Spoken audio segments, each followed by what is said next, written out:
দেখো সেদিন আমি এই সুগারের মিষ্টি বানাবো বললাম, এই যে সুগারের মিষ্টি বানাচ্ছি, সুগারের ওই চিনি দিয়ে এই যে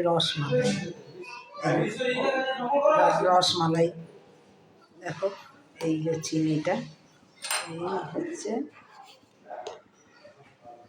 এই সুগারের চিনি, এই যে সুগারের চিনি খুব সুন্দরই হয়। ওদেরও তো মিষ্টি খেতে ইচ্ছা হয় বলো, তাই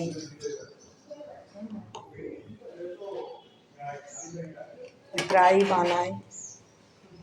সুগারের দোকানে তো ওগুলো পাওয়া যায় না, তাহলে কি সারা জীবন মিষ্টি খাবে না? হ্যাঁ বলো, সারা জীবন কি মিষ্টি খাবে না?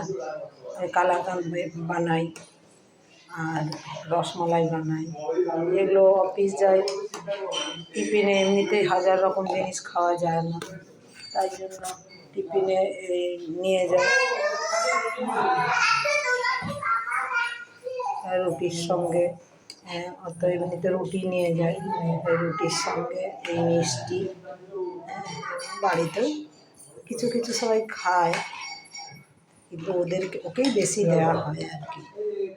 এই সুগার মিষ্টি আবার কালাকাঁদ বানাবো।